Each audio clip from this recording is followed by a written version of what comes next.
Let's be honest, who doesn't like smart bulbs? And if the answer is you, well, you're probably watching the wrong video.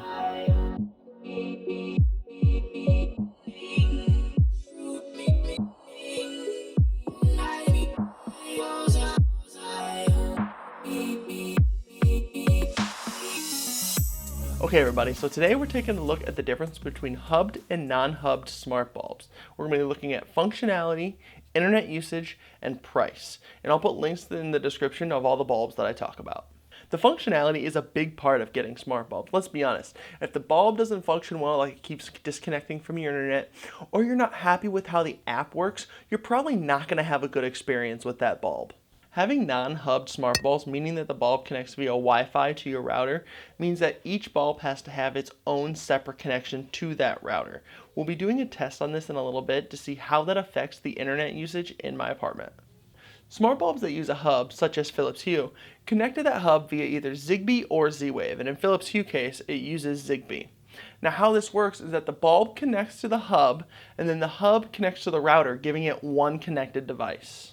Now, one thing that's great about using hubbed light bulbs that use Zigbee or Z-Wave is that they use what's called mesh networking. And what this allows you to do is if you have a bulb that's out of range of your hub, it can actually piggyback off the signal of a nearby bulb to get its signal back to the hub. Now, I haven't had a chance to test these numbers yet, but it is said that the Z-Wave signal can reach up to 100 meters and a Zigbee signal can reach up to 30 meters. Now, that's a big difference, but when you look at the amount of connected devices, Z-Wave says that it can hold 232 connected devices, whereas Zigbee claims it can hold 65,000 devices, and that's a ridiculous number.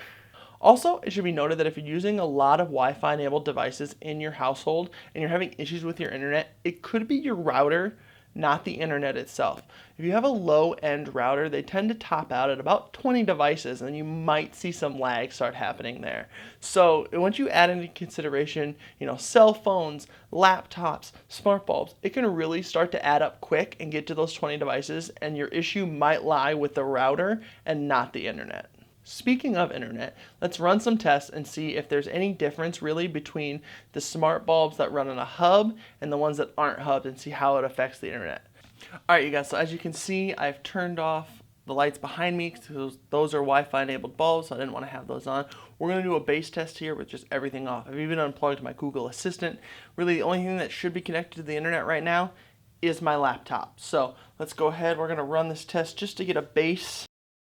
Alright, we got 72.23 download and 27.55 upload. Alright, so now we have just the hubbed bulbs on, just the Philips Hue. So we're going to run the test, see what we get. Alright, so with this one we got 67.01 for download and 26.45 for upload. We're using the hub. So let's switch over to the non-hub and see how that turns out. Alright, so on this one we got 59.12 as the download and 27.96 as the upload. Alright, so looking at these numbers, my download speeds are a lot lower than what my internet provider has advertised. And like I said before, that could be a router issue and not the internet provider. I've had this router for a long time. It's probably one of the first routers I ever bought. But looking at these numbers, the only thing that really surprised me was the non-hubbed bulbs. I didn't think it would be that much of a drop. It's an 8 megabyte per second drop, which isn't huge, but it's bigger than I thought it was going to be. Okay, so now let's talk price. And if you've watched any of my other videos on smart bulbs on this channel, I've definitely gone over the price of all these bulbs. If you haven't seen those, check those out. I'll link them up there in the YouTube card. But let's just go ahead and we'll jump right into price. So for Philips Hue, for the starter kit, you get 4 bulbs and the hub, and that's $189.99. And I know that's expensive if you're just jumping into the whole smart home thing, but after that, each bulb is about $42 for their standard A19 bulbs. The Lifx bulbs that don't need a hub are on Amazon right now. At the time of recording this video, they're $46.99 for their A19 bulbs. Now, Sengled offers a hubbed and non-hubbed version of their smart bulbs.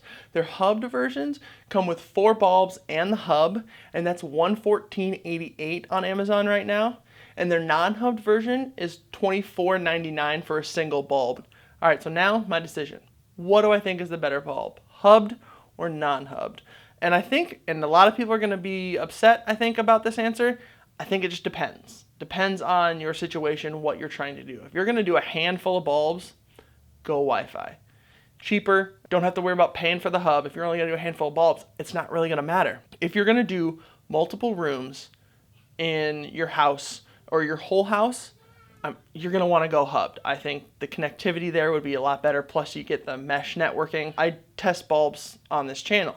So I have a bunch of bulbs, which might kind of sway my decision because I have a bunch of different brands of bulbs in my house, which means multiple apps. So having everything in one app would be fantastic, and I will probably do that eventually. And when I do that, it's gonna be when we move out of our apartment into our house and I'm doing multiple rooms, which means then I'm gonna go with a hubbed version. I'm gonna stick with Philips Hue. All right, you guys, hope you enjoyed this video. If you did, like it, leave a comment, even consider subscribing if you haven't already. I'll leave links to my other videos right up there.